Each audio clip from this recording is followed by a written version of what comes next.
रहीम। आज की इस वीडियो में हम स्क्रिप्ट करने जा रहे हैं इस डायनेमिक वेबसाइट को। इससे पहले हमने वीडियो बनाई थी स्टैटिक वेबसाइट के बारे में, जहां पर हमने कंट्री नेम स्क्रिप्ट किए थे। लेकिन आज का जो हमारा टॉपिक है वो है डेटा स्क्रिप्ट यूजिंग सेलेनियम। तो सेलेनियम को हम वहां पर यूज़ करेंगे, उस वेबसाइट को स्क्रिप्ट करने के लिए यूज़ करेंगे जिस वेबसाइट का डेटा हमारे पास डायनेमिक हो। तो अब हम जब इसको सेव करेंगे तो हमें चाहिए मतलब कि इसका जो यूआरएल है, हम पहले इसका यूआरएल कॉपी करेंगे।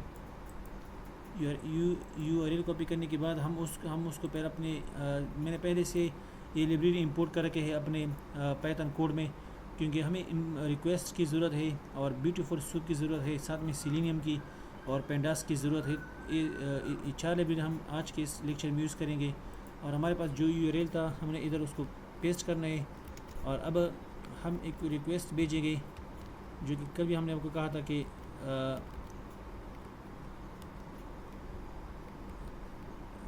रिक्वेस्ट कि हमें रिक्वेस्ट के ज़रिए हमें पता चलेगा कि वो वेबसाइट हम स्क्रिप्ट कर सकते हैं या स्क्रिप्ट नहीं कर सकते।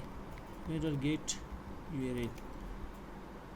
अब मैं इसको जब प्रिंट करूँगा तो अगर इसका कोड 200 आ गया तो इसका मतलब है कि we can script this website. अब पहले मैं आपको समझाऊंगा कि लेट्स सपोज मैं सेलेनियम की यूज़ नहीं करूँगा, मैं डायरेक्ट ब्यूटीफुल सूप की यूज़ करूँगा। जैसे कि इससे पहले हमने एक वीडियो बनाई थी, मैं देखूँगा कि इसको हम ब्यूटीफुल सूप के ज़रिए स्क्रिप्ट कर सकते हैं नहीं कर सकते।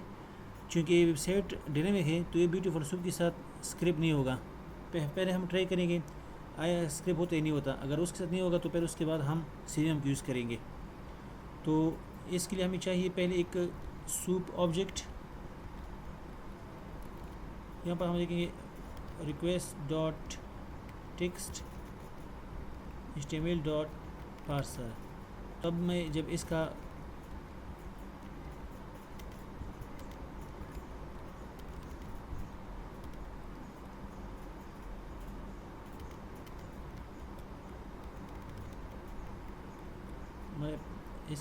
प्रीटिफाई करना पड़ेगा।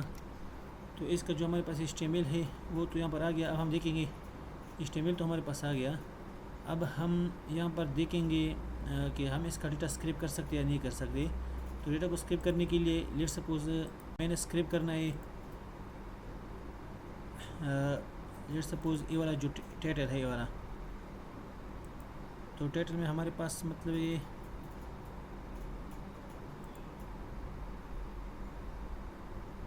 हमारे पास इस टाइटल में जैसे कि इसका नाम है समथिंग क्रोम, तो इसका हमारे पास क्लास जो है क्लास है डेव, मतलब कि क्लास इसका है, हमने इसको कॉपी करना है। अब हम देखेंगे कि इसको हम स्क्रिप्ट कर सकते हैं। मैं जस्ट लिखूँगा title is equal to soup dot find, हमारे पास डेव है और हमारे पास उसका जो क्लास है डेव का कुछ इस तरह है। और हम इसमें से टेक्स्ट डॉट स्ट्रिप, ये हमारे पास स्क्रिप्ट नहीं हो रहा क्योंकि ये हमारे पास है डायनेमिक वेबसाइट। लेट सपोज अगर मैं इसको यहाँ पर ये भी करूँ तो ये हमारे पास स्क्रिप्ट नहीं होगा क्योंकि ये हमारे पास है डायनेमिक वेबसाइट। अब हमने इसको एक स्ट्रिप,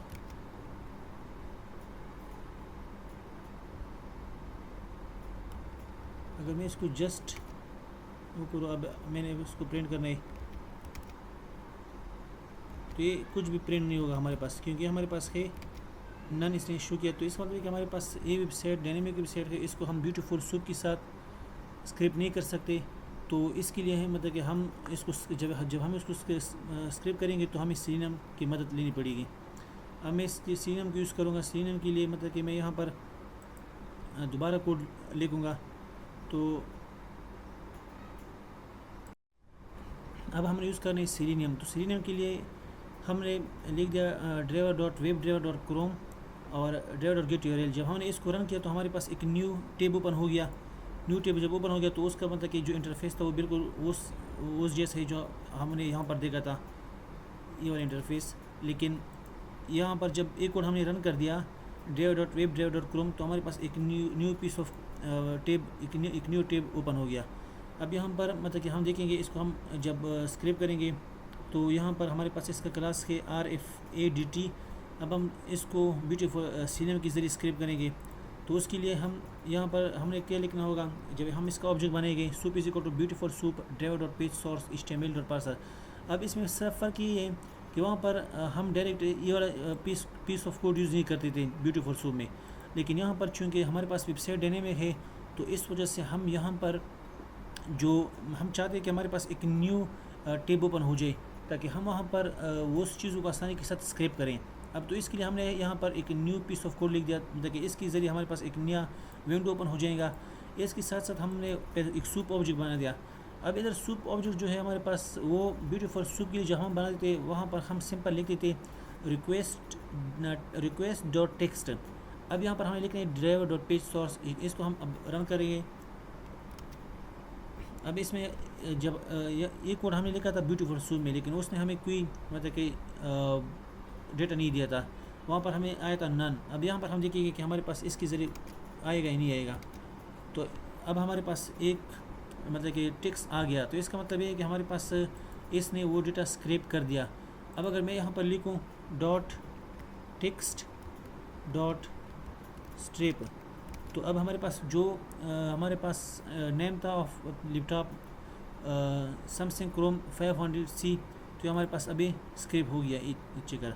इस तरह हमारे पास अगर हम देखें तो सबका क्लास सेम होगा। अब हमें मतलब कि हम इस पर एक लूप चलेंगे। जब हम इस पर एक लूप चलेंगे तो हमारे पास इस पेज का सारा मतलब कि जो डेटा है वो हमारे पास स्क्रैप हो जाएगा।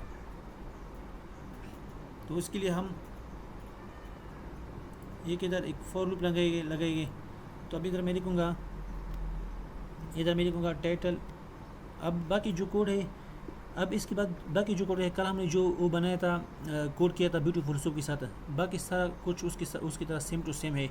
बस इसमें फ़र्क कहाँ पर था? फ़र्क था हमारे पास मतलब कि वेबसाइट चूँकि डायनेमिक था तो हम ब्यूटीफुल सूप के साथ हमने स्क्रिप्ट नहीं किया। हमने इस वीडियो में भी फर्स्टली देखा कि हम स्क्रिप्ट नहीं कर सकते, जबकि हमने एक नया टैब बनाने के लिए सिलीनियम जब यूज़ किया तो हमने उस डेटा स्क्रिप्ट कर दिया। अब हम मतलब कि जो नेम है उस नेम को हम स्क्रिप्ट करेंगे और प्रेस को स्क्रिप्ट करेंगे।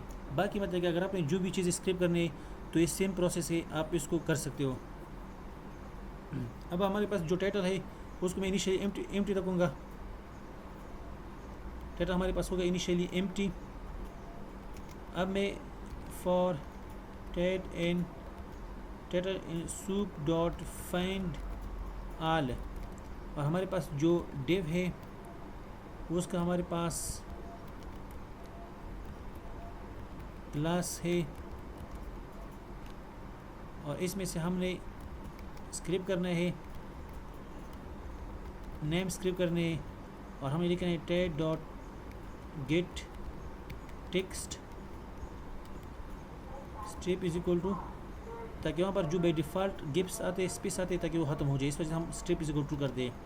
अब यहाँ पर हमें लिखना है टाइटल डॉट पेन नेम, तो हमारे पास जो भी अब वहाँ पर डेटा होगा तो सारी टाइटल में आ जाएगा। अब हम यहाँ पर चेक कर सकते हैं for i in title print i, तो हमारे पास इस सारे नेम वहाँ पर सारे नेम हमने स्क्रिप्ट कर दिए।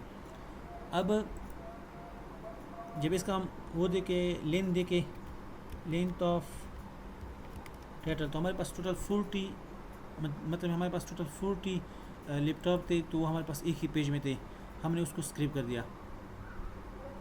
अब हमने जो मतलब कि टाइटल तो स्क्रिप्ट कर दिया। अब हम देखेंगे हमारे पास जो प्रेस है उनका, उसको हम किस तरह स्क्रिप्ट करेंगे। प्रेस को स्क्रिप्ट करने के लिए हमारे पास जो क्लास है वो ये हमारे पास स्पिन टैग में है, तो उसका हमारे पास क्लास है 000x। हमने इसको क्या करना है, क्लास को कॉपी करना है। इधर आके हमने जस्ट लिखना है कि हमारे पास जो उसका प्रेस के पे इनिशियली इसको हम एम्प्टी रखेंगे। अब हम लिखेंगे यहाँ पर for price in soup dot find all, हमारे पास इस चूँकि स्पेन है टैग और इसका हमारे पास क्लास को हमने अभी कॉपी किया, तो क्लास हमारे पास ए है और हमने यहाँ से कॉपी करना है प्राइस डॉट टेक्स्ट, और हमने वहाँ पर जो एक्स्ट्रा स्पेसेस आते हैं उसके लिए हमने strip is equal to true कर दिया। अब हमने यहाँ पर लिखना है price dot depend year price. अब हम चेक करेंगे हमारे प्रेस की वैल्यू स्क्रिप हुई या नहीं हुई। फॉर या जस्ट हम डायरेक्ट लिखेंगे प्राइस, तो हमारे पास ओवरऑल प्राइस आ गया। अब हम इसका लेन देख कर चेक करेंगे कि आया हमने जो 40 लैपटॉप है एक ही पेज पर, हमने उसको स्क्रिप किया या नहीं किया। तो इसके बी लेन हमारे पास 40 आ गया। अब अगर हम यहाँ पर देखें तो यहाँ पर जो मैं नीचे ज़रा चला जाऊँ तो यहाँ पर हमारे पास बहुत सारे पेजेस हो गए। अभी तक हमने सिर्फ एक ही पेज का वो स्क्रिप कर दिया। इसी वीडियो में हमने सिर्फ जस्ट मतलब कि इस एक पेज का वीडियो, एक पेज में जो भी डेटा था हमने स्क्रिप कर दिया। इंशाल्लाह नेक्स्ट वीडियो में हम देखेंगे कि हमारे पास टोटल 102 पेजेस है। इन सब पेजेस का डेटा किस तरह स्क्रिप करते हैं वो हम नेक्स्ट वीडियो में देखेंगे पैर। और आज की वीडियो में हमने स्क्रिप कर दिया इस लैपटॉप का जो नेम है और उसका प्राइस है। अब मतलब कि आप लोगों के लिए होमवर्क है कि इसमें से जो हमारे पास 33 लेके है सॉल्व और रिव्यू, आप लोगों ने स्क्रिप करना है। यही तरीका है, मतलब कि आप लोगों ने यही चीज़ जो मैंने यूज़ किया इस तरह मतलब कि तरीके अप्लाई करना है। अब हमने इसको CSV फाइल में कन्वर्ट करना है, तो उसके लिए हमें चाहिए कि हम पहले इसको डेटा फ्रेम में कन्वर्ट करें। तो मैं डेटा फ्रेम लिखूँगा, मैं लिखूँगा PD डॉट डेटा फ्रेम और मैं यहाँ पर लिखूँगा, मैं यहाँ पर एक डिक्शनरी पास करूँगा। तो आप सिंपली सभी कर सकते हो, आसानी मतलब कि आपकी आसानी होगी।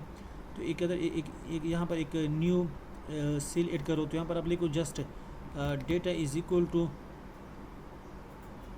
तो यहाँ पर एक डिक्शनरी बनाओ, वहाँ पर आप लिखो हमारे पास